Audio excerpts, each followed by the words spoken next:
Chega pra cá, meu povo, que tá começando mais uma edição do Bom Dia Produtor. É quarta-feira, dia 29 de março de 2023 e o programa de hoje começa com imagens ao vivo de Pontes e Lacerda, no estado do Mato Grosso. Nesse momento você vê aí na sua tela que o céu está claro e a previsão é de sol ao longo do dia, alternando com pancadas de chuvas e possíveis trovoadas. O volume previsto é de 10 milímetros, com temperatura mínima em 23 graus e a máxima chegando aos 34 graus. Tá no ar mais uma edição do Bom Dia Produtor. E no programa de hoje nós vamos falar sobre a produção de mandioca em Mato Grosso do Sul. O estado é o quarto colocado na produção nacional da leguminosa e tem avançado nos últimos anos com o tamanho de áreas plantadas. O setor agropecuário brasileiro ganhou uma nova regulamentação, a Lei do Autocontrole, que modifica e moderniza o sistema de fiscalização da produção agrícola. Agora, o sistema passa a ser de responsabilidade compartilhada entre o poder público e os agentes privados. Segue até a sexta-feira a 20ª edição da Tecnoshow Comigo, em Rio Verde, no estado do Goiás, com a proposta de auxiliar o produtor rural com a geração e difusão de tecnologias para o campo. Até agora, o Brasil mantém o status de país livre da influenza aviária, mas os casos confirmados em países vizinhos colocaram o estado de São Paulo em alerta, proibindo a criação de galinhas em áreas urbanas. Cotação, bons negócios, atualização de mercado, tudo isso e muito mais informação você, meu amigo, já sabe, só agora, no Bom Dia Produtor.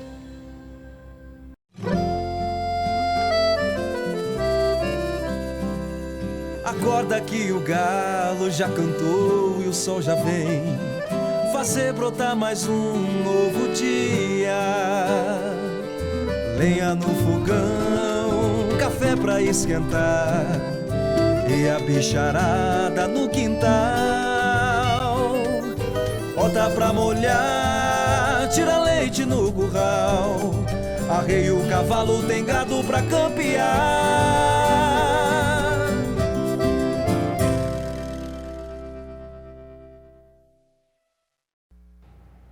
8h03 pelo horário de Brasília. Bom dia, produtor, tá no ar. Eu convido você para ir junto comigo até a nossa capital federal para conferir quais são os destaques de hoje. Inclusive, o ministro da Agricultura e Pecuária, Carlos Fávaro, deve concluir a agenda de compromissos na China. E quem traz os detalhes para a gente é a Flávia Rabelo. Flávia, bom dia para você.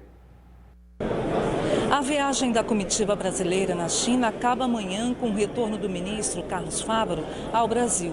O ministro da Agricultura e Pecuária considerou positivas reuniões realizadas pela comitiva do Ministério junto ao governo e empresários chineses. Fávaro participou de 2 seminários realizados pelo MAPA e a Embaixada do Brasil para discutir a inclusão de produtos agrícolas na carteira de negócio dos países, o uso da biotecnologia, o aumento de investimentos no setor e as parcerias na área de infraestrutura. Outro compromisso do ministro foi na principal empresa chinesa de investimentos no agronegócio brasileiro, a COFCO, que é a maior compradora de soja, milho, cana-de-açúcar e o maior trade do agronegócio chinês que opera no Brasil.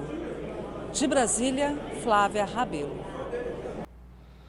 A 10ª edição do Show Safra, feira realizada na semana passada em Lucas do Rio Verde, no Mato Grosso, movimentou mais de 9 bilhões de reais em negócios, isso segundo a organização. Cerca de 92 mil pessoas estiveram presentes nos 4 dias de evento. Valdir Pacheco traz os detalhes. Olá. A Fundação de Pesquisa e Desenvolvimento Rio Verde, organizadora do Show Safra, que aconteceu de 21 a 24 de março, portanto, na semana passada, estima que mais de 92 mil pessoas visitaram o Parque Tecnológico durante os 4 dias de feira. Além disso, cerca de 9,2 bilhões em negociações foram contabilizados entre os 380 expositores. Com o tema O Futuro é Agora, a feira de negócios atraiu 30% de público a mais do que na edição anterior. Foram 4 dias com recordes de público. Na terça-feira, dia 21 de março, a organização contabilizou mais de 18 mil pessoas no evento. Os demais dias de feira de negócios contou com a presença de 25 mil pessoas em média diariamente. Com balanço positivo, a Fundação Rio Verde já iniciou o planejamento do Show Safra 2024. O tema será Conectando os Mundos, e vai acontecer de 19 a 24 de março do próximo ano. De Sinop, Mato Grosso, Valdir Pacheco.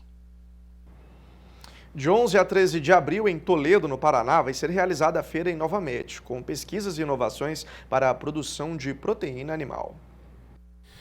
A Inovamete acontece em Toledo, no oeste do Paraná, região que produz com excelência aves, suínos, leite, peixes e conta com um diferencial: agroindústrias que processam a produção, agregando valor à agropecuária regional.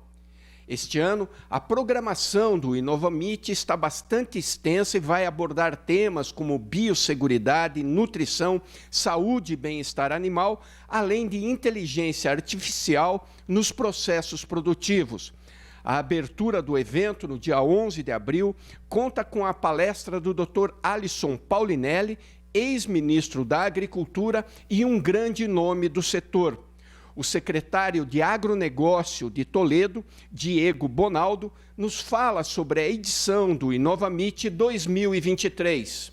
O Inovamete, que começa no dia 11 de abril e vai até o dia 13, traz para a região e para o Paraná toda uma nova discussão sobre a produção de proteína animal.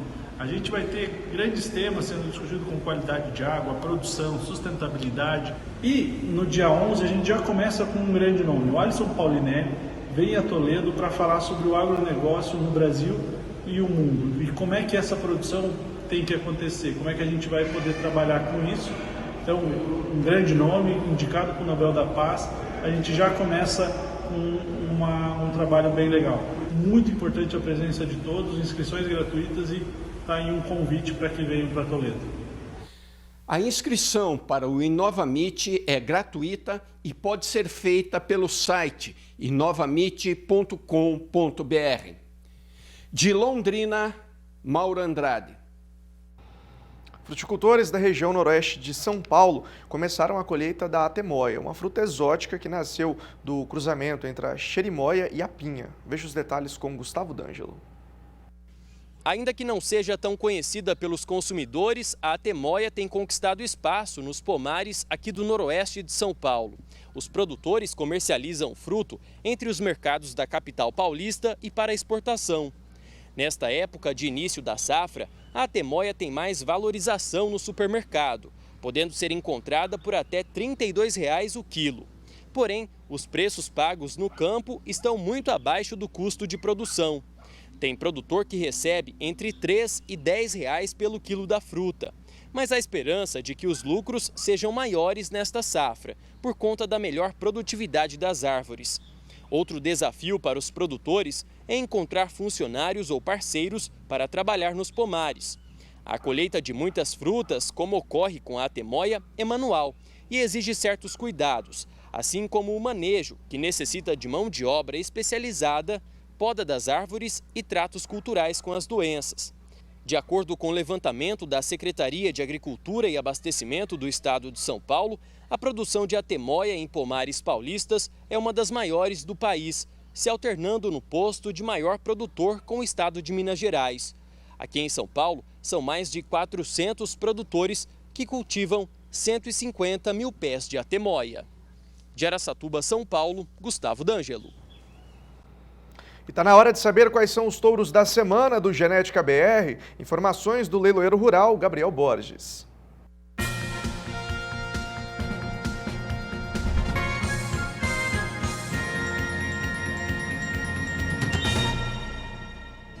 E a ação Touros da Semana está bombando na grade de programação do Sistema Brasileiro do Agronegócio. E esta semana, que começa na segunda-feira indo até domingo, nós temos aqui a bateria Remanso e bateria Golias, trazendo o primeiro touro da semana, ele, Remanso Richt, linhagem do Quark, linhagem do Zefek Abdala. Também trazemos aqui o grande Remanso Bascão, um touro que deixou uma produção muito eficiente dentro da produção do Pecuária BR. E vamos trazer também touros extraordinários, o nosso campeão de venda de doses. Quer ver ele? Olha aqui, ó, tá na tela. É o grande Genearca Camparino. Olha o vagão, trabalho muito bem feito lá do seu José Humberto, um touro hoje de propriedade do Pecuária BR. E tem mocho também. Quer ver ele na tela? Mônico do Golias. E vamos encerrar a ação Touros da Semana com ele, Afiado do Golias. Você sabe quanto que tem de marmoreio a mãe desse touro?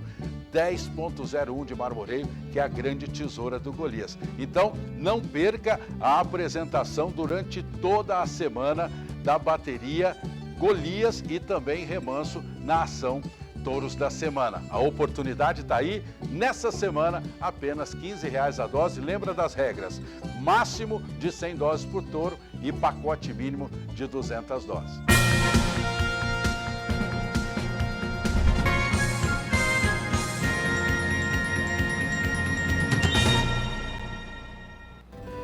Meu amigo aí de casa, vem participar comigo do Bom Dia Produtor, enviando as suas dúvidas e sugestões no nosso número de WhatsApp, tá aqui na tela para você, ó, 67998631001. Esse é o nosso número, você entra em contato, manda sua mensagem, sugestão de pauta, tem dúvida sobre algum assunto, só mandar seu questionamento que a gente vai responder para você.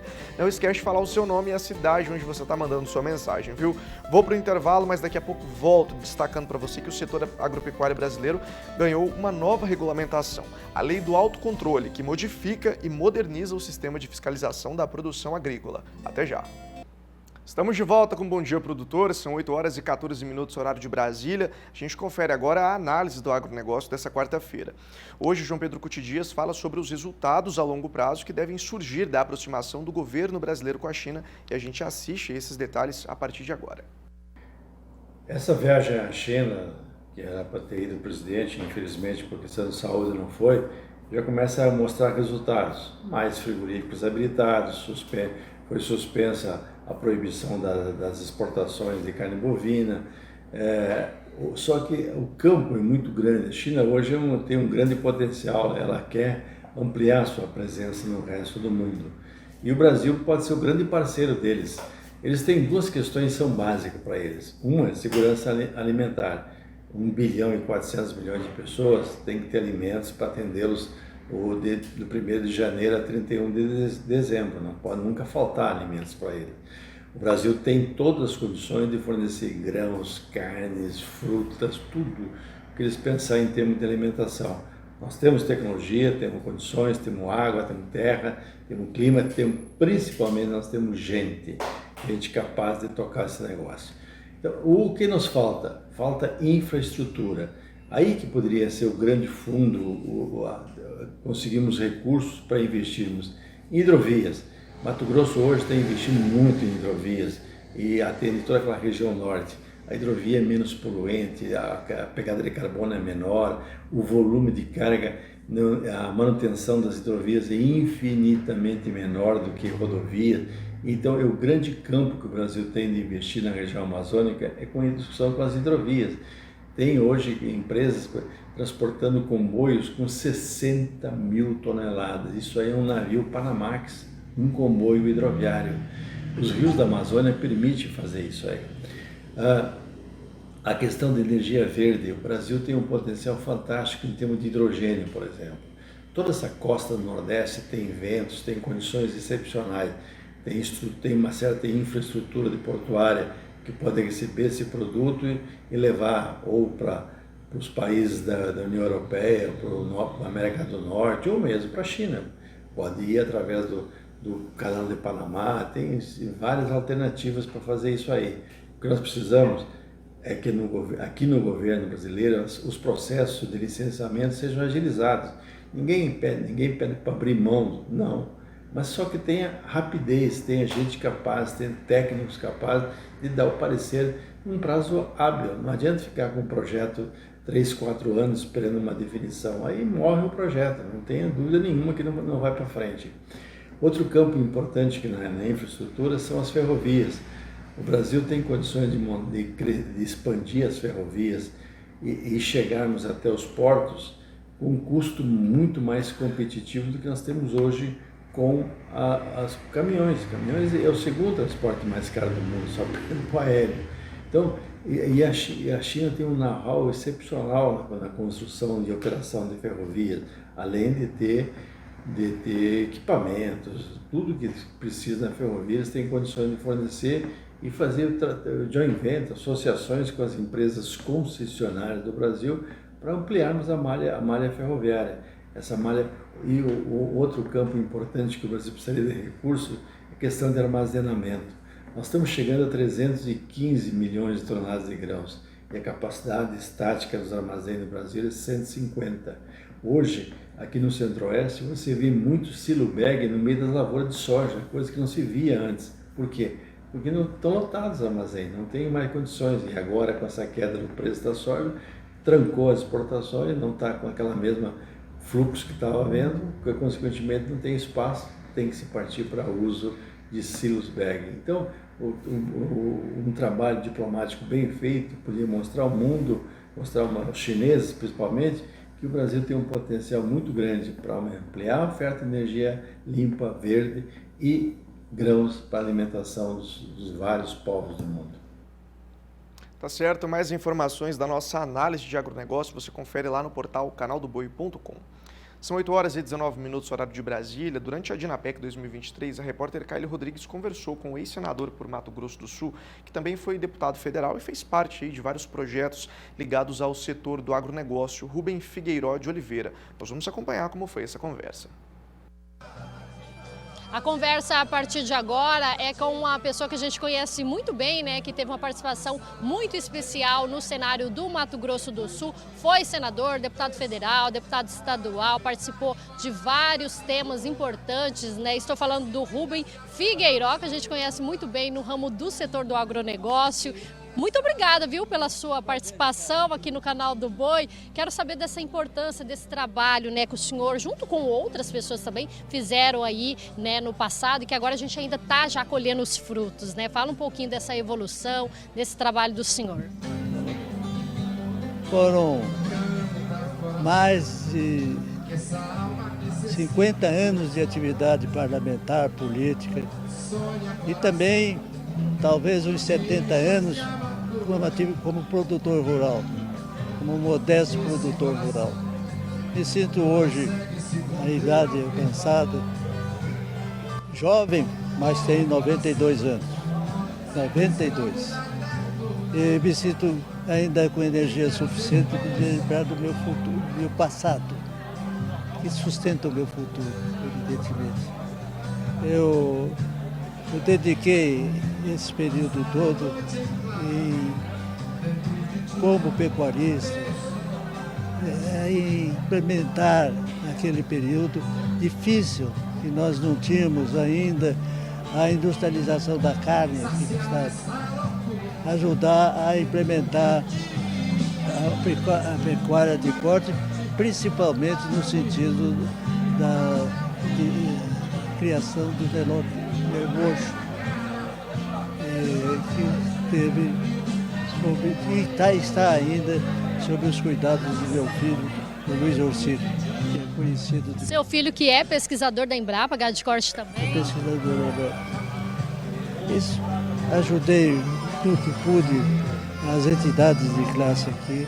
Como deputado federal e constituinte, eu tenho a honra de dizer a você que, graças a uma emenda que eu apresentei na Constituinte, e foi uma luta imensa, hercúlea, para vê-la passar, porque na ocasião existiam regiões do país que não queriam aumentar os ônus tributários sobre eles, mas era muito interessante a região centro-oeste, igualando as regiões norte e nordeste.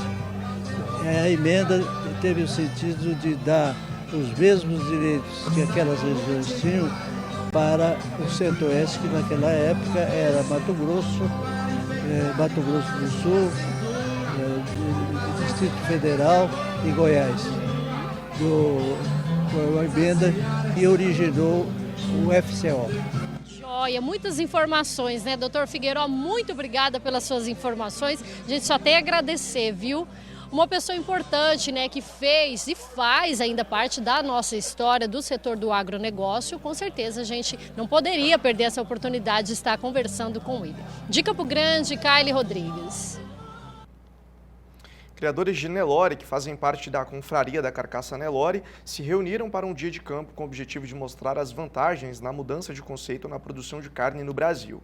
O evento foi realizado em Santo Antônio da Platina, no Paraná. E tudo isso aconteceu na propriedade Nelore Beca, marca do criador Abelardo Lupion, que conversou aí com a nossa equipe sobre o sistema de que valoriza a carne produzida através da raça Nelore. Beca, hoje um dia bastante expressivo, né? Recebendo a Confraria da Carcaça aqui, recebendo os grandes nomes da pecuária brasileira aqui na fazenda, podendo mostrar aí esse trabalho maravilhoso que o Nelore Beca faz em parceria também com a Confraria da Carcaça Nelore. Como é que você vê esse evento nesse momento?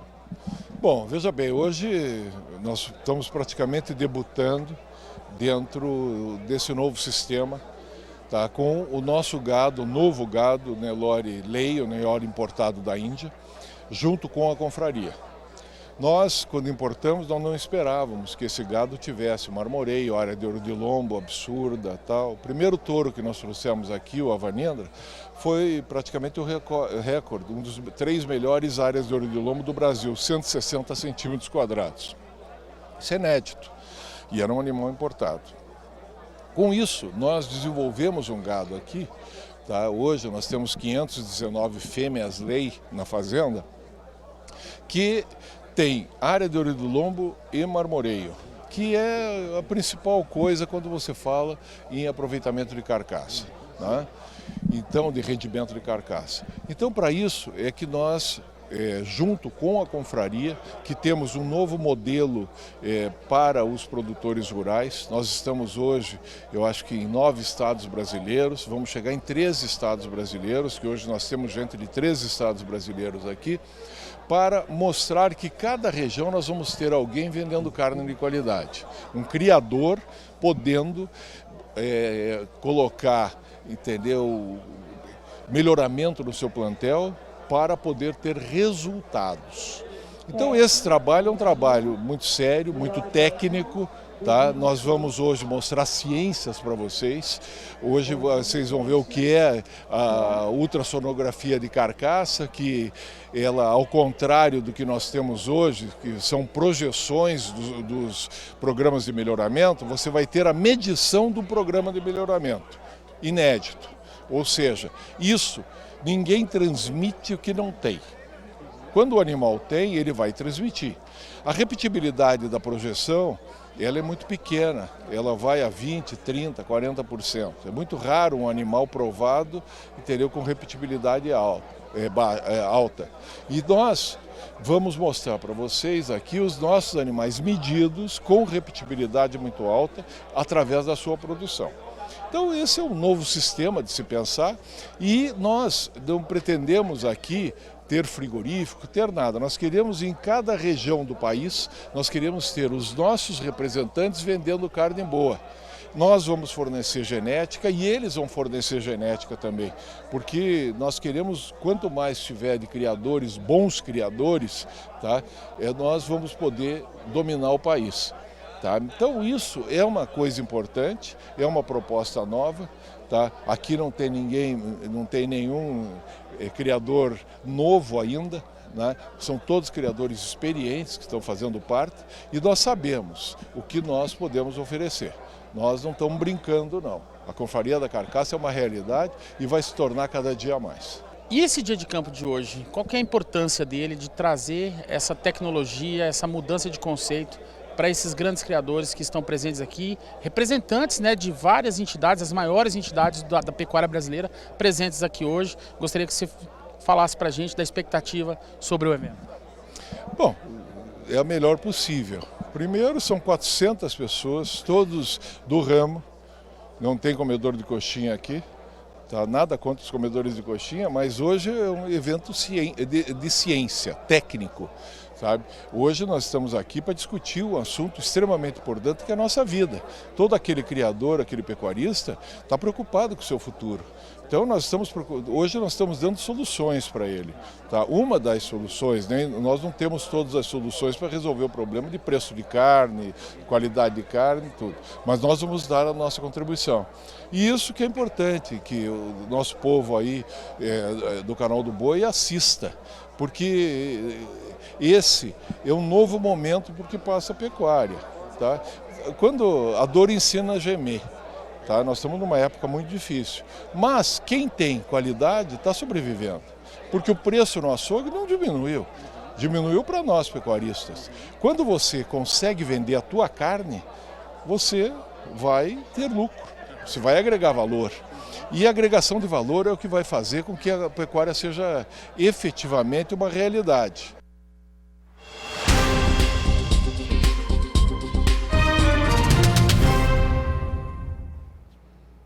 Está na hora de conferir a previsão do tempo para todo o Brasil no quadro Agroclima. Julia Marques trazendo para a gente os detalhes. Bom dia, Julia. Bom dia, Vinícius, e bom dia a todos de casa. As instabilidades seguem predominantes por todo o país nesta quarta-feira. No sul, com a formação do novo sistema frontal, a chuva volta a se espalhar, inclusive com potencial para temporais e queda de granizo no oeste do Rio Grande do Sul. E olha só, produtor, há previsão de trovoadas, ventos e raios em todo o estado gaúcho, Santa Catarina e no oeste do Paraná. Já para quem mora no sudeste, o volume de chuva diminui, mas ainda assim há potencial para pancadas com trovoadas no leste paulista. No centro-oeste, tem previsão de chuva em todos os estados, inclusive no Distrito Federal, mas vem ali de forma irregular e sem grandes volumes. O tempo continua seco na maior parte de Minas, no norte do Espírito Santo e na maior parte da Bahia e de Pernambuco. Agora vamos falar de temperaturas. Máxima de 31 graus em Rio Branco, 30 em Macapá, 29 Brasília e Maceió e 28 Rio de Janeiro. Para finalizar, Florianópolis com 26 graus. O mês de abril já vai começar muito úmido, viu? E chuvoso na metade norte do país, o que não deve mudar principalmente durante os primeiros 15 dias. O mapa de anomalia de precipitação mostra, então, uma tendência de chuvas acima da média em todas as áreas que estão em verde. Ou seja, pega grande parte do norte e nordeste do Mato Grosso também, há áreas mais ali no norte. A chuvarada ainda deve atrapalhar, especialmente a colheita da soja e a semeadura do safrinha, tudo devido ao excesso de umidade nas lavouras. Em contrapartida, as chuvas no sul não serão duradouras e a tendência é de volumes abaixo da climatologia na região durante o mês de abril. Vinícius, por enquanto é isso. Daqui a pouco eu trago mais detalhes da previsão do tempo.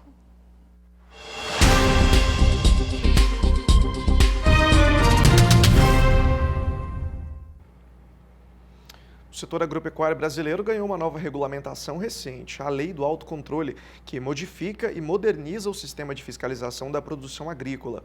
A partir do novo modelo, o sistema passa a ser de responsabilidade compartilhada entre o poder público e agentes privados. Sobre esse assunto, converso agora ao vivo pela internet com o advogado Wellington Ribeiro. Wellington, bom dia para você, seja bem-vindo. Bom dia, Vinícius. Bom dia, grande audiência do canal do Boi. Olha, é um prazer estar aqui. O prazer é todo nosso em receber você aqui na programação. Eu vou começar te perguntando aí, para a gente ser até bastante didático com o pessoal que está acompanhando a programação, qual que é a finalidade dessa lei que está sendo implementada aí, Lei do Autocontrole? Essa lei, a finalidade dela é disciplinar a fiscalização, né, do agronegócio, de todas as instituições que o Ministério da Agricultura fiscaliza e controla, e também dá maior transparência para esse processo. O que a gente via anteriormente era uma fiscalização muito autoritária, sem transparência, que muitas vezes penalizava a área produtiva sem necessidade. Queria que você explicasse para a gente um pouco de como que era feita essa fiscalização antes e como ela vai começar a ser feita a partir de agora, então. Antes, o fiscal chegava no estabelecimento, né, seja ele agrícola ou alguma indústria ligada ao Ministério da Agricultura, e ele tinha total liberdade de atuação. Ele já chegava na instituição com a predisposição de que aquela instituição estaria agindo de má fé. Agora, com essa nova regulamentação, o fiscal ele chega no estabelecimento. A principal finalidade dele não é punir, a principal finalidade dele é dar oportunidade para o empreendedor, para o produtor, corrigir eventuais falhas que ele tenha no processo dele. Então, o que muda principalmente é essa postura do fiscal, é essa transparência no momento de fiscalizar. Então, a partir de agora, essa fiscalização vai ser mais racional, menos agressiva, dando mais oportunidade para o produtor e para o empreendedor corrigir eventuais falhas de menor gravidade, ao passo que anteriormente o fiscal já autuava de cara, já às vezes embargava a produção, determinava que se fosse segregados os produtos. Então, o que muda principalmente é isso. E muda também o processo administrativo que gera. Nesse processo administrativo, aumentou a possibilidade do fiscalizado de se defender. E também, o que eu acho que é muito bom, que não tinha anteriormente, é que o recurso ele tem efeito suspensivo, ou seja, aquela penalidade, aquela restrição só vai ser aplicada após todo o trâmite do processo administrativo. Wellington, agora quais são as fiscalizações a serem realizadas dentro da propriedade? Qual é o foco, né, que essa fiscalização vai cumprir dentro dos estabelecimentos que vão receber os fiscais? O foco se aquelas propriedades, aqueles estabelecimentos estão cumprindo as regras estabelecidas pela legislação e pelas normas do Ministério da Agricultura.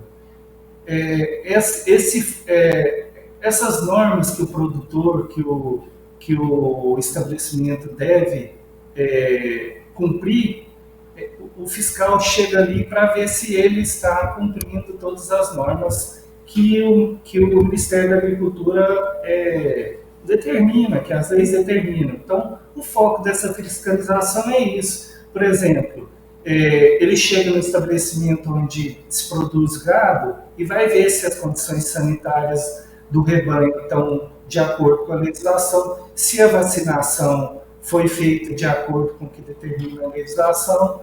Então, o foco é esse, o foco é ver se aquele estabelecimento está adequado à legislação. Como que ocorria antes? Ele chegava ali, se ele entendesse que tinha alguma coisa errada, ele já autuava. Agora não, agora ele vai notificar o produtor para que ele possa corrigir aquela eventual falha. O que muda principalmente é isso. Agora, a gente entende que essa mudança traz, sim, uma orientação, né, não uma penalidade já logo de cara para quem é alvo dessa fiscalização, mas se for identificado, né, um descumprimento de lei, depois desse processo de orientação, como funcionam os julgamentos para quem descumprir o que foi estabelecido? Funciona assim, nessa notificação o fiscal vai fixar um prazo para o produtor, para aquele estabelecimento cumpra, sane aquela eventual falha. Ele não cumprindo, haverá autuação. Com a autuação, abre-se o prazo para o produtor apresentar a defesa. Então, ele vai apresentar a defesa em primeira instância. Se perdendo, ele tem a oportunidade de apresentar a defesa em segunda instância, e a nova lei trouxe uma possibilidade de terceira instância. Então, ele pode ir até a terceira instância para defender seus direitos. Então, se ele conseguir reverter, ótimo. Se ele não conseguir, lá no final, quando houver o julgamento da terceira instância, que essa penalidade poderia ser aplicada a ele. A nova lei também abriu uma outra possibilidade. Qual que é? A instituição firmar com um mapa um termo de ajustamento de conduta, e nesse termo de ajustamento de conduta, por exemplo, se tiver um embargo ao estabelecimento, esse embargo não seria aplicado, ele assinaria esse termo com o mapa, seria convertido em multa pecuniária, e ele poderia continuar a sua produção normalmente, cumprindo aquelas regras que foi estabelecida no termo de ajustamento de conduta. E onde que o produtor pode buscar por mais informações sobre a lei do autocontrole? Vai ficar disponível para ele na internet, ou ele precisa de um contato mais direcionado com o âmbito jurídico? Como que vai funcionar esse acesso do produtor para essa lei do autocontrole? Por se tratar de uma lei recente, a lei do final do ano de 2022, ainda não há muita informação. Há a lei seca, né, que a gente chama, que é o texto da lei. Então, o mais recomendado para ele é que ele procure um profissional do direito, né, um advogado, e que se oriente com ele, tá? Porque, às vezes, as terminologias que são usadas na lei não são acessíveis a todo mundo. Então, um profissional do direito é o que eu indico para essas situações. A empresa passando por uma situação ruim dentro desse âmbito, qual é a orientação aí para o empresário, para o produtor rural? A orientação é a seguinte: procure um profissional do direito que milite nessa área, para que ele faça o recurso de forma técnica, de forma assertiva, para que ele possa ter uma maior possibilidade de êxito. Mantenha seu estabelecimento com toda a documentação em dia, com todas as evidências de que ele estava cumprindo as normas, de que não houve má-fé da parte dele, e procure um profissional. O profissional vai saber fazer o recurso de uma forma mais assertiva, de uma forma mais que potencialize a possibilidade de êxito dele. Wellington, a gente vai caminhando para o final da nossa entrevista, mas eu queria que antes de encerrar, você deixasse para a gente um apanhado geral sobre a lei do autocontrole, para ficar um esclarecimento aí para o pessoal que está acompanhando o Bom Dia Produtor. Tá certo. Essa lei, ela trouxe, como eu já falei, uma alteração de princípios, que é o princípio da boa-fé. O fiscal, a fiscalização, quando chega na propriedade, ele vai ter que entender que aquele produtor está de boa fé. Essa questão do efeito suspensivo ao recurso também é de suma importância, porque não vai ser aplicada nenhuma penalidade para ele de forma assodada, de forma primária, né? E no fim, o outro ponto que veio, né, essa terceira instância ela vai ser julgada por um colegiado, que minimiza, por exemplo, a possibilidade de algum tipo de perseguição. Essa comissão que vai julgar a última instância é formada por várias pessoas, e isso diminui a possibilidade do produtor sofrer uma injustiça. Então, o apanhado geral da lei é essa. Ela trouxe mais transparência, ela trouxe mais efetividade na defesa do produtor, ela trouxe mais segurança, resumindo. Maravilha, Wellington, obrigado pela sua participação aqui no Bom Dia Produtor. Eu que agradeço, Vinícius, um abraço a todos os produtores aí do Brasil. Um abraço, excelente dia para você. Por aqui é hora de intervalo comercial e eu quero lembrar que dá para acompanhar a nossa programação pelo site e pelo Facebook do Canal do Boi. Estamos ao vivo na NET, claro, canais 190 e 690 e todo final de semana, é claro que você já sabe, tem Canal do Boi pela Sky no número 241 e Agrocanal no número 161. Vou pro intervalo, daqui a pouco estou de volta com as ofertas da Ricardo Nicolau Leilões para hoje à noite, viu? São bons negócios e é claro que você não vai perder. Até já! 8 horas e 43 minutos, horário de Brasília. Bom dia, produtora, está de volta. Eu convido você para ir comigo até Sinop, lá no interior do Mato Grosso, conferir a agenda de eventos da Ricardo Nicolau Leilões. Hoje quem aparece por aqui é o Adriano Edival Filho, está na tela junto comigo, direto da capital do Nortão. Meu amigo, muito bom dia para você.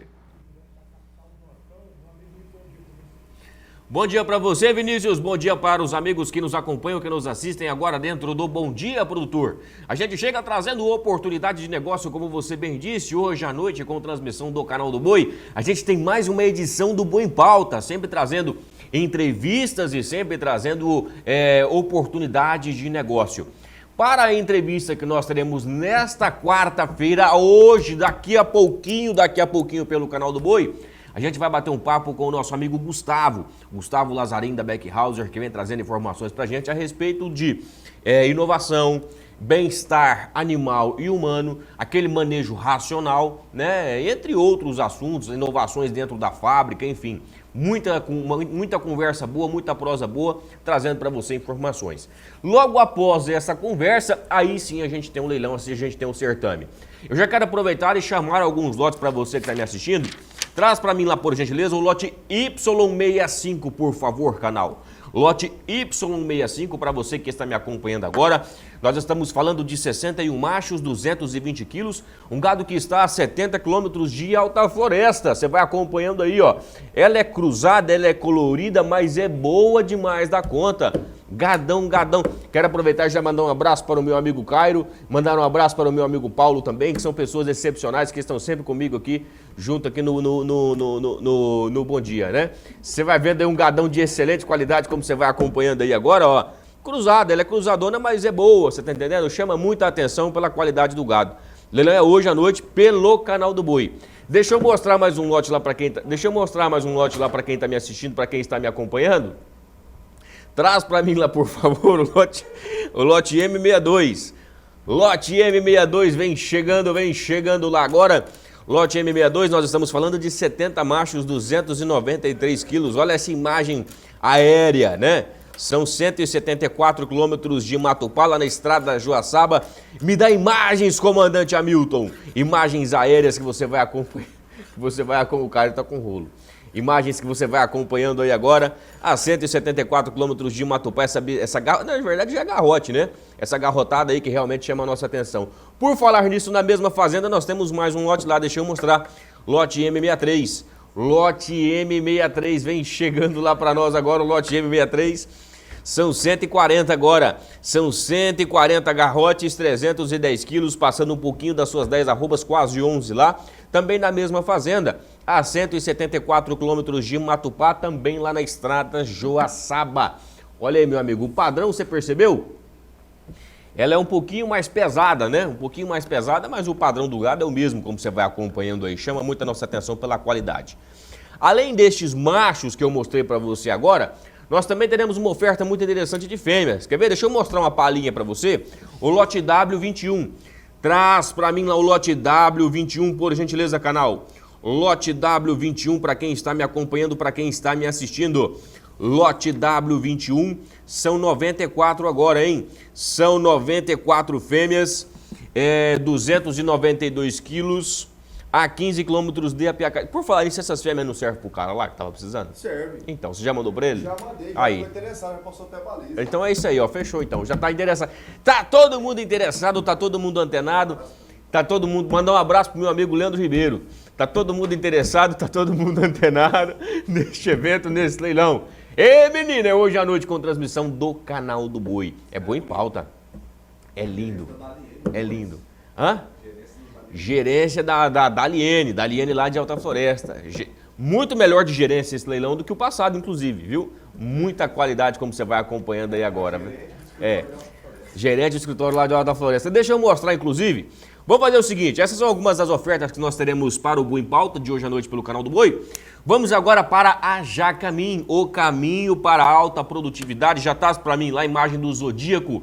Traz para nós a imagem do Zodíaco lá, por gentileza, canal. E aí você que tem em casa, você bota já tem lote, né, cara, da Jacamim, né? É verdade, ó, aí já começou as filmagens lá, já terminou, na verdade, as filmagens, né?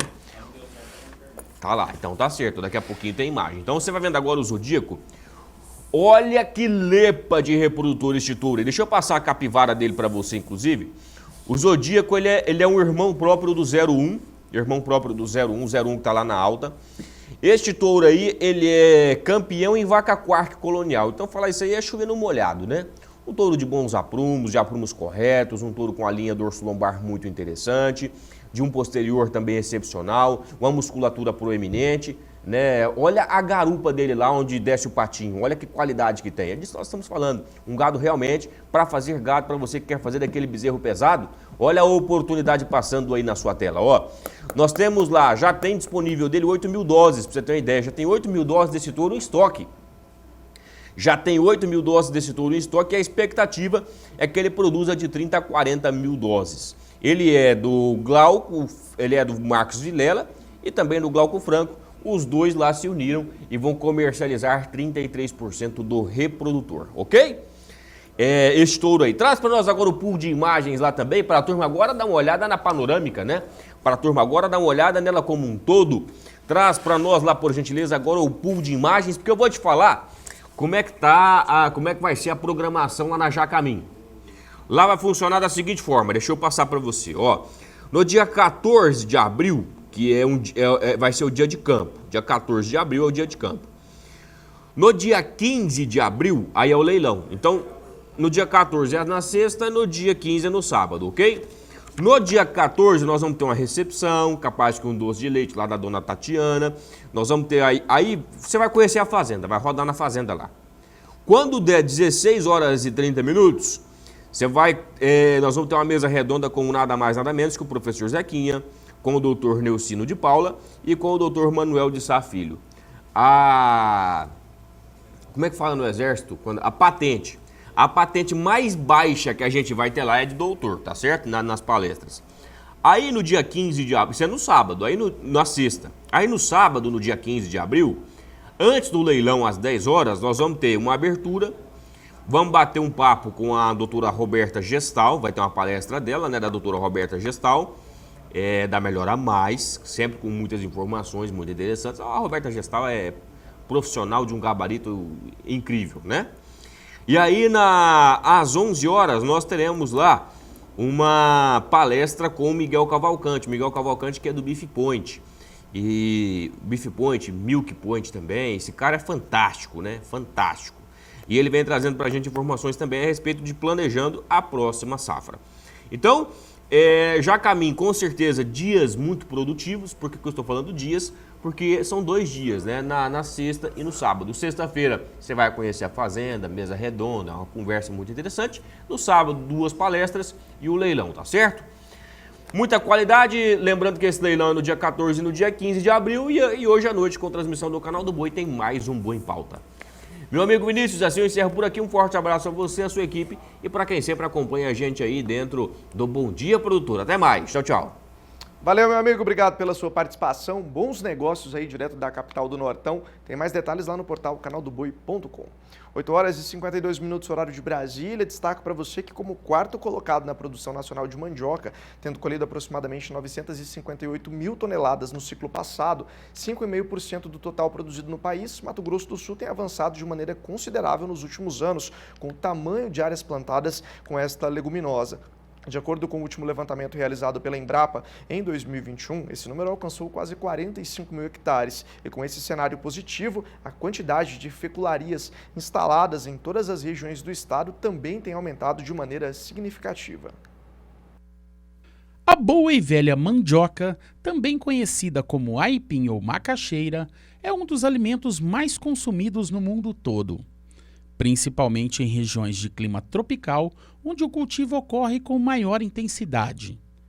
Ela se destaca também por ser uma cultura rústica e de grande capacidade de adaptação a condições desfavoráveis de clima e solo, além, é claro, da sua multiplicidade de usos, seja para consumo humano, animal ou industrial. A cultura da mandioca cada vez está se tecnificando. Realmente não podemos considerar a mandioca como fundo de quintal. É uma atividade que tem que ter muito profissionalismo, desde o preparo de solo, correção de calcário, até a utilização de gesso, adubação, escolha de cultivar. Então não se temos uma receita de bolo. Tem que seguir recomendações técnicas para altas produtividades. Hoje a gente tem que produzir de forma sustentável, rentável e que faça com que a atividade seja rentável ao nosso produtor. O Brasil é hoje o 4º maior produtor mundial da leguminosa, ficando atrás apenas da Nigéria, Tailândia e Indonésia. No ano passado, foram produzidos por aqui mais de 18 milhões de toneladas, de acordo com dados do IBGE. Só em Mato Grosso do Sul, foram aproximadamente 1 milhão de toneladas. E todo esse movimento tem feito crescer por aqui o número de indústrias que produzem fécula de mandioca. Visitamos uma dessas fábricas, localizadas em Naviraí, região sul do estado. No ano de 2022 foram recebidos aproximadamente 100 mil toneladas de mandioca aqui pela cooperativa. A meta para esse ano está em 150 mil. Toda essa matéria-prima é utilizada na produção de fécula de mandioca, que abastece tanto o mercado interno como países vizinhos. Hoje a fábrica tem uma capacidade de 450 tons de raiz a dia e de fécula, no rendimento que a gente está tendo hoje, em torno de 130 toneladas de fécula por dia. Conforme vai descarregando, é a hora que a gente vai reprocessando, né? Aí a fábrica são divididas em várias etapas. Primeira etapa, lavagem, segunda etapa, moagem, a terceira etapa são separação de amido com a massa, concentração, purificação, secagem e até o invase. E a gente tem um laboratório que trabalha 24 horas para garantir que essa fécula saia com qualidade. Parece fácil, mas para produzir uma fécula de alto padrão de qualidade, todo o processo de fabricação é rigorosamente observado, levando em consideração a qualidade da matéria-prima. Denilson, resume pra gente o processo produtivo. A partir do momento que a mandioca é lavada, vem aqui para a produção e aí? Sim. Aí ela passa pela lavação do lavador, ela encaminha na correia de inspeção, geralmente fica um operador ali separando a cepa dela, os corpos estranhos, os resíduos que passa lá. Ela é triturada em pedacinhos de 3 a 5 centímetros, né? Ela vai para a rosca elevadora e fica armazenada em 3 caixas dosadoras. A partir dali, em pedacinhos, ela é alimentada para a cevadeira, ali faz a parte da desintegração da massa, né? Então tem um rotor chamado de moinho, ela vai moer essa massa e vai ficar tipo uma massa de bolo. A partir dali, ela é bombeada para o equipamento chamado GLs, né? Aí o GLs é feita a extração desse amido. Essa GL é aquela parte ali onde você me mostrou aquela hora ali? Sim, é a parte onde ela faz aquela extração do produto, né? Eu vi que naquela hora ali você fez uma medição ali, né? O que é aquela medição lá? Ali ela faz a purificação do leite. Então ele tira toda a água, as impurezas do leite, e quanto mais ela é tirada água, ele é limpado. Ele fica um valor bem de 20 de Balmé, que é onde que ele está pronto para ser desidratado na centrífuga. Quanto tempo todo leva esse processo até termos a fécula pronta? Em torno de 1 hora mais ou menos, que é um processo. Vale lembrar que durante todo o processo de produção da fécula, várias análises laboratoriais são feitas de modo a garantir a qualidade do amido. Aqui a gente costuma dizer que a gente se divide em 2 equipes, como se fosse, mas é uma equipe só, que é o controle e a garantia. A gente passa a controlar todo o processo de qualidade enquanto o amido está sendo extraído e enquanto ele não é seco e passa para os silos. A partir desse momento, a gente faz o controle. Então, a gente acompanha o pH do leite, a gente controla são as partes de eficiência para ver se a gente não está tendo perda do amido na água vegetal, que é destinada para lavar a raiz. E a gente vai fazendo alguns outros acompanhamentos dentro da fábrica. Depois que essa fécula passa a ser seca e vai para o silos, lá a gente começa a coletar e faz a análise dele também, do amido propriamente dito já, a fécula. Aí aqui a gente analisa a umidade, a cor e o pH dessa fécula. A gente faz essas análises, garantiu que está tudo em ordem, o processo está em ordem, a gente passa para garantir que a qualidade dele está boa enquanto ele produto para ser destinado para o cliente. Garantiu que esse produto está em boas condições, a gente destina ele para os lotes. A gente produz lotes diário, que a gente faz todo acompanhamento da característica físico-química do produto, para que realmente garanta que a qualidade dele é satisfatória e ele possa ser expedido para o cliente. Aí, depois que a gente faz todas essas análises, a gente gera um laudo e esse laudo vai junto com a carga que vai destinada para o cliente, seja ela onde quer que ela vá. A fábrica tem 2 destinos para a fécula produzida aqui. A maior parte é embalada e comercializada em sacos de 25 quilos ou big bags com 1.250 quilos. A outra parte é usada na produção de tapioca. Aqui também a gente faz a garantia da qualidade do produto tapioca, então a gente garante que essa qualidade da tapioca é boa e ela vai estar em boas condições para ser comercializada e para ir para a mesa do consumidor. A tapioca ela é um subproduto da fécula de mandioca, né? A fécula ela vem desidratada, uma umidade bem baixa, né? Bem seca, em torno de 13%. Já a tapioca a gente vai fazer o inverso, vai reidratar ela. A gente deixa ela numa umidade entre 42% a 44%. E qual que é a necessidade dessa reidratação? Por que precisa passar por esse processo de reidratação? Isso, o produto ele precisa passar por a reidratação para ele dar a característica daquela pasta, daquela massa de tapioca, né, que a gente vê no mercado. E com o mercado cada vez mais aquecido, a cooperativa em Mato Grosso do Sul já tem planos de expansão para atender a demanda que vem crescendo anualmente. Cleiton, como é que está hoje a produção no sentido de visão de futuro, ampliação de área plantada, crescimento de produção? Muito bem. Atualmente nós estamos com uma fecularia aqui no município de Naviraí, onde atende a região produtora. Atendemos em torno de 7.500 hectares anualmente de mandioca de um ciclo e mandioca de 2 ciclos. Nos próximos 2 anos estaremos instalando uma nova fecularia na região de Nova Andradina, onde tem uma demanda muito grande dos nossos cooperados. Já temos um corpo técnico já contratado em Nova Andradina e Anaurilândia e também agora em Deodápolis. Então, nos próximos 2 anos, vamos considerar, nós queremos passar de 7.000 para 20.000 hectares atendido pela cooperativa anualmente de mandioca. Por parte dos produtores de mandioca, investir na cultura com novas tecnologias, buscando o aumento de áreas plantadas, vão gerar mais produtividade, fortalecer a cadeia produtiva e gerar emprego e renda. Mas para isso, a instalação de novas fecularias e a parceria com as cooperativas no sentido de contar com assistência técnica são primordiais.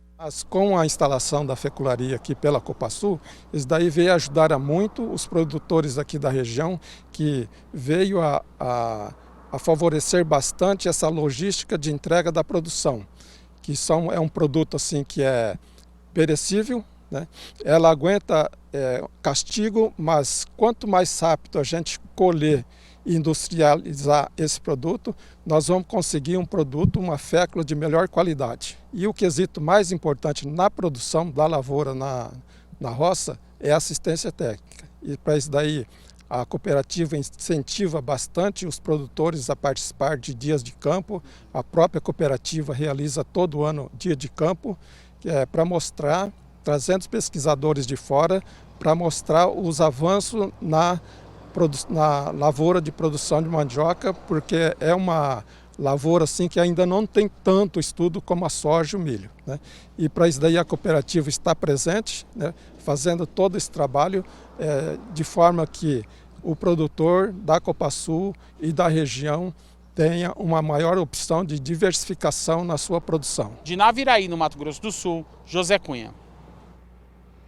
Em São Paulo, as ações para prevenir a gripe aviária foram intensificadas em todo o estado. Mesmo sem registro de casos de gripe aviária no Brasil, São Paulo tem adotado ações conjuntas entre órgãos da União e do Estado para fortalecer a prevenção da doença. Em atenção à influenza aviária, os últimos focos que vêm ocorrendo na América do Sul, principalmente nos países vizinhos, né, Argentina, Uruguai, Bolívia, etc., o Estado de São Paulo adotou medidas mais restritivas quanto à biosseguridade de estabelecimentos avícolas. Com isso, nós recomendamos a todos os produtores, todo cidadão que possua aves, que esteja vigilante com relação a essas aves, com o aparecimento de sintomas tipo mortalidade alta, sintomas nervosos, sintomas respiratórios, prostração das aves. Equipes da Defesa Agropecuária estão em contato com o setor produtivo para repassar as informações necessárias e realizar atividades de conscientização sobre a importância da biosseguridade em granjas para a prevenção da influenza aviária. São Paulo tem entre 280 e 300 empresas apenas no ramo de reprodução de aves, e elas estão espalhadas pelo estado. Já as granjas de postura comercial de ovos ficam mais concentradas nas regiões de Bastos e Guatapará. A produção de frango de corte ocorre em polos como Botucatu, Itapetininga e na região central do estado. Além das ações para prevenir a gripe aviária nas granjas comerciais, autoridades sanitárias aqui do estado também estão alertando a população sobre a proibição de criação de galinhas em área urbana, já que algumas doenças estão ligadas a essa prática.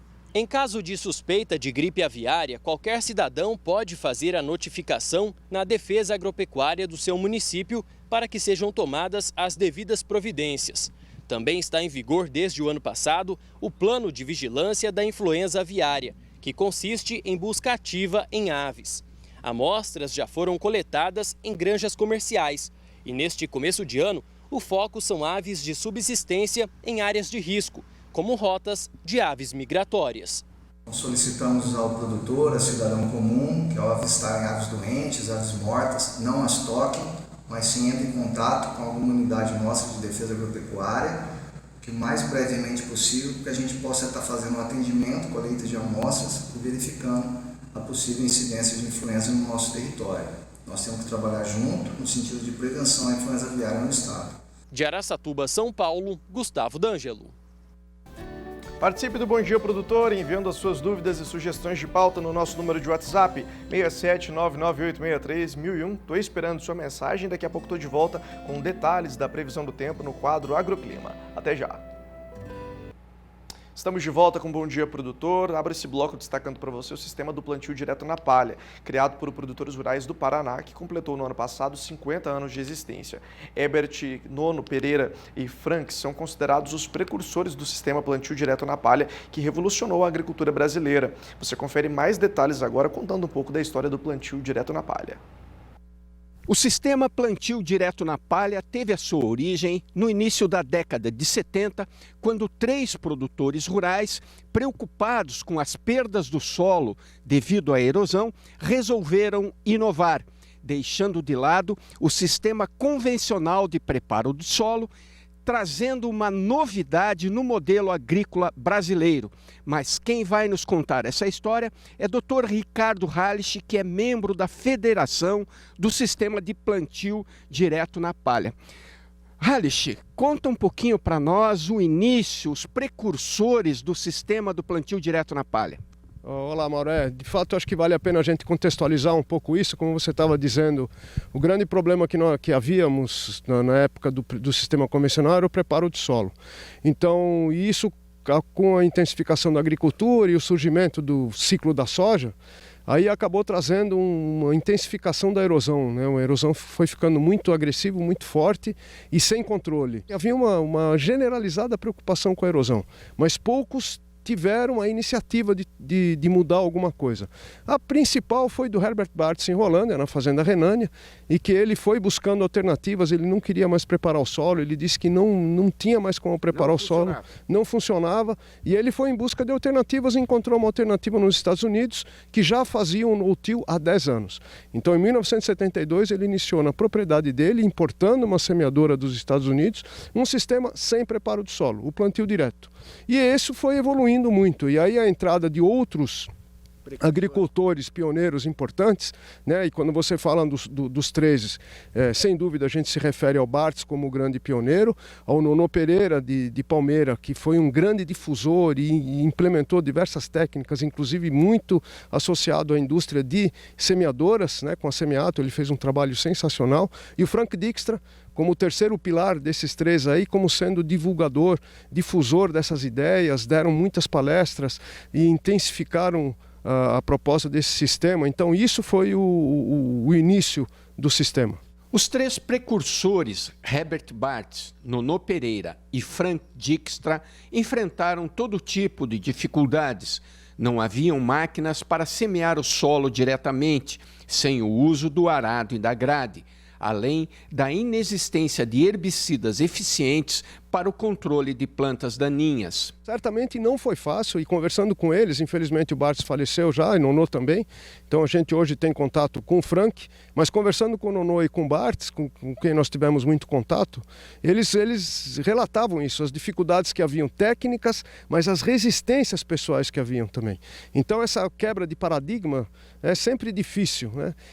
Mas finalmente, para resumir um pouco, a ciência, digamos assim, passou a estudar os efeitos dessa não preparo do solo e começou a introduzir também alguns aperfeiçoamentos na técnica. Então iniciou com uma técnica, não preparar o solo, o plantio direto, mas essa técnica ela foi sendo acrescida de informações científicas que deram então uma conotação do sistema plantio direto.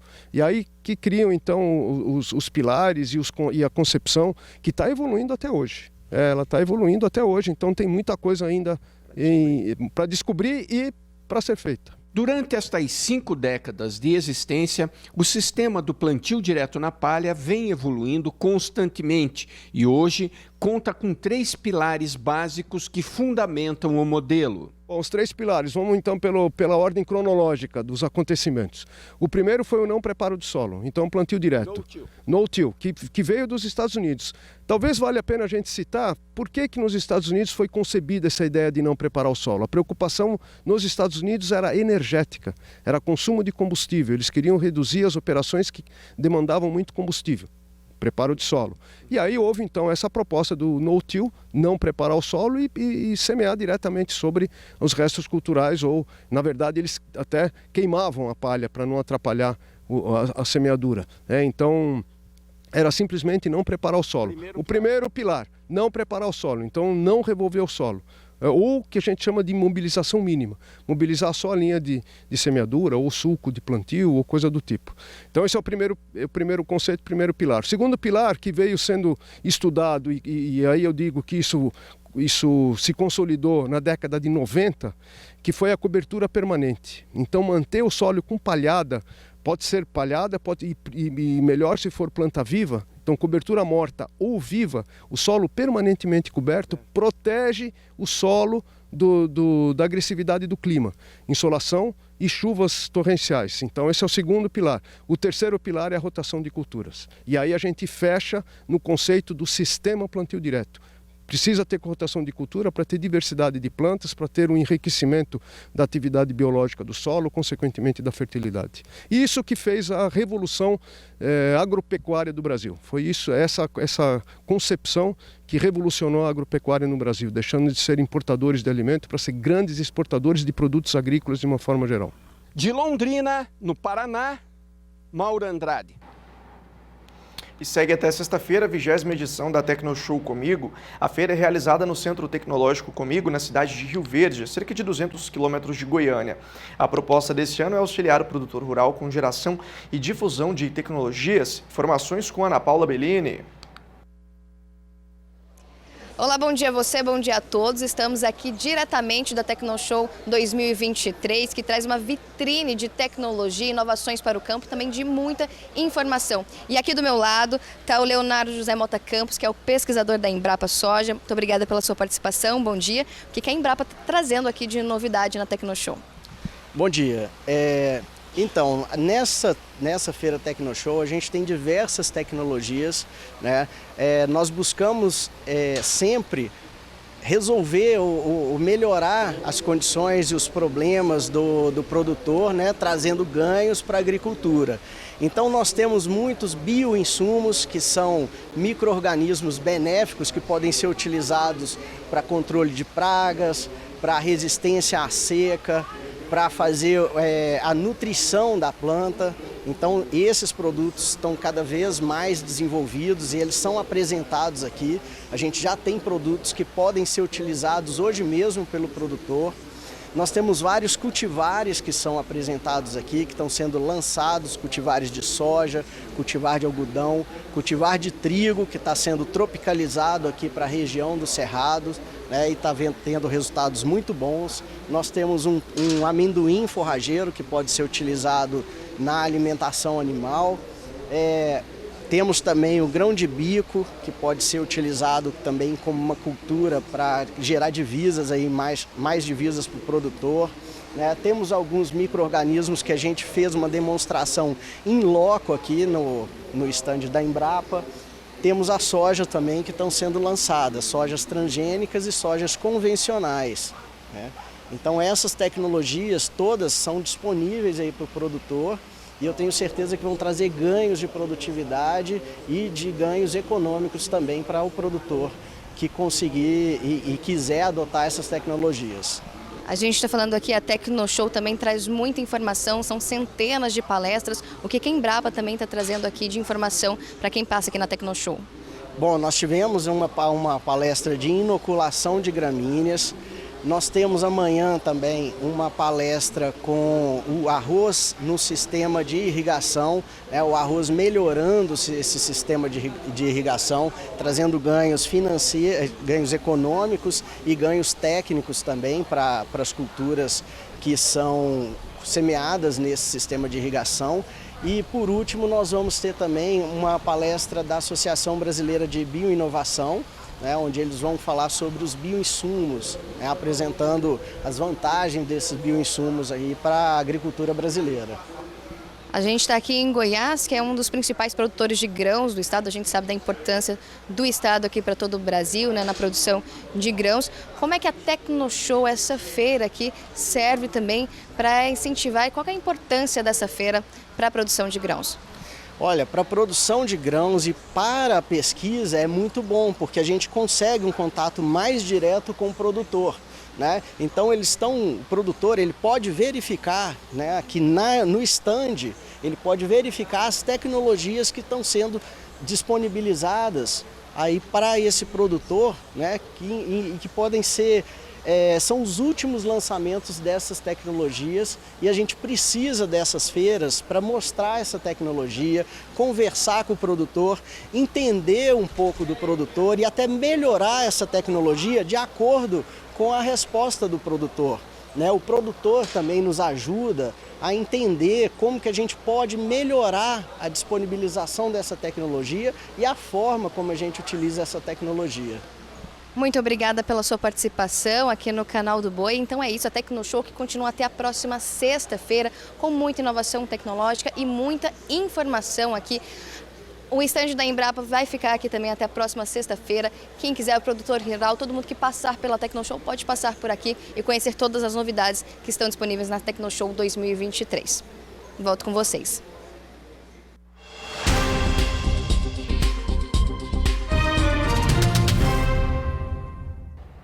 Júlia Marques está de volta aqui no Bom Dia Produtor para trazer mais informações sobre a previsão do tempo aí para a sua região. Júlia, é com você. Vinícius, estou de volta e agora para falar mais sobre a chegada de uma nova frente fria ao sul do país, que é responsável por intensificar a chuva na região. No sul, há potencial para temporais, inclusive com risco de granizo no oeste gaúcho. Tudo por conta da frente fria.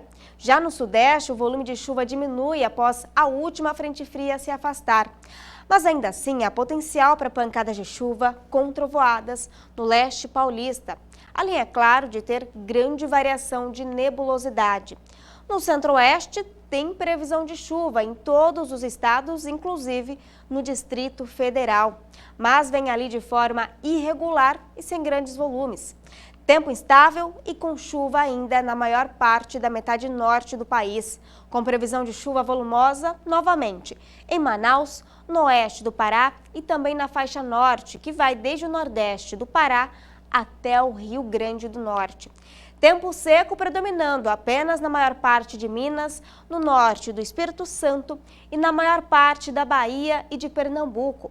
E as temperaturas são elevadas em grande parte do país, máxima de 31 graus em Rio Branco, 30 em Macapá, 29 em Maceió e Brasília, 28 Rio de Janeiro e finalizando aqui Florianópolis com 26 graus.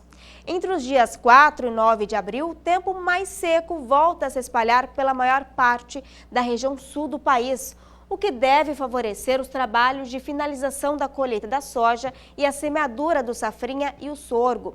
A chuva deve persistir apenas na faixa leste dos 3 estados, mas sem grandes volumes.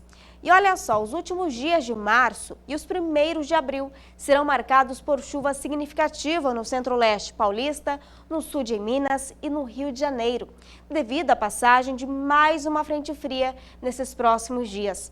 Volumes entre 35 e 100 milímetros podem ser registrados, com maiores acumulados no litoral, não se descartando o risco de algum transtorno pontual, como alagamentos e deslizamentos de terra. Na próxima semana, a chuva avança para o centro-norte mineiro, o que trará um pequeno alívio aos agricultores e pecuaristas, mas os volumes mais expressivos, acima de 40 milímetros, serão registrados de forma mal distribuída e a maior parte das áreas deve receber um baixo volume, mantendo assim o solo bem seco.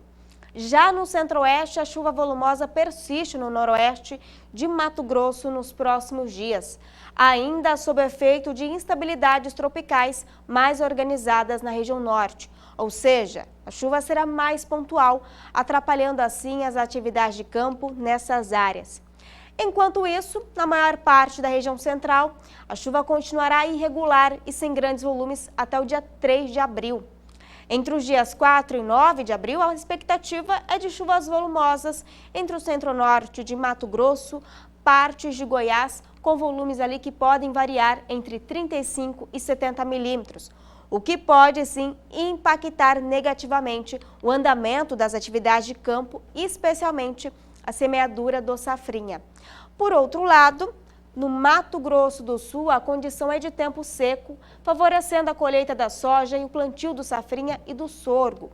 Entre o finalzinho de março e os primeiros dias de abril, pouca coisa muda, ali no Nordeste. A expectativa é de chuva volumosa, atrapalhando até mesmo as atividades de campo entre o norte do Maranhão, Piauí e Ceará. Acumulados acima de 100 milímetros podem ser registrados em 5 dias, não se descartando o risco de mais transtornos ali no campo e até mesmo nas cidades. Enquanto isso, nada de chuva em praticamente todas as áreas produtoras da Bahia, o que mantém o solo seco e com baixo potencial produtivo. Na região nortista, terá os próximos dias com muita chuva. Inclusive, a região vive em situação de emergência em diversas localidades devido ao excesso de umidade. Volumes acima de 100 milímetros ainda devem ser registrados em 5 dias em áreas ali do Acre, Amazonas e Pará, não se descartando o risco de mais transtornos no campo e até mesmo tragédias nas cidades. Só deve chover menos ali na parte do sul de Tocantins e no norte de Roraima.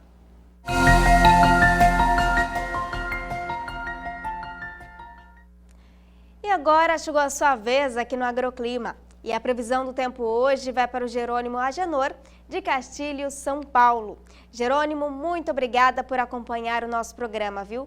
Hoje, nos próximos 3 dias, tem chuva na sua cidade, na faixa entre 5 e 10 milímetros e até mesmo acompanhada ali por aberturas de sol.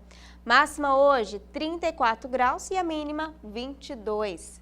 Essa outra previsão aqui vai para o Gabriel Dantas, de João Câmara, Rio Grande do Norte. Gabriel, também agradeço muito a sua participação por aqui, viu? Olha, condição bem semelhante com a da anterior. Tem chuva hoje, nos próximos 3 dias. Máxima ali de 31 graus e a mínima fica na casa dos 23. E ainda dá tempo de você pedir a sua previsão aqui no Agroclima. É só enviar uma mensagem para a nossa equipe por meio do número 67 99264 7810 ou comentar no nosso vídeo no YouTube com seu nome completo e a sua cidade. Estou te esperando, viu? Até amanhã!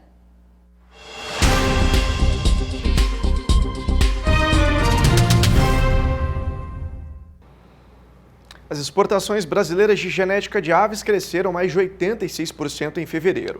A informação é da Associação Brasileira de Proteína Animal, a BPA, de São Paulo. Walter Puga Júnior tem mais informações. Puga, bom dia para você, seja bem-vindo.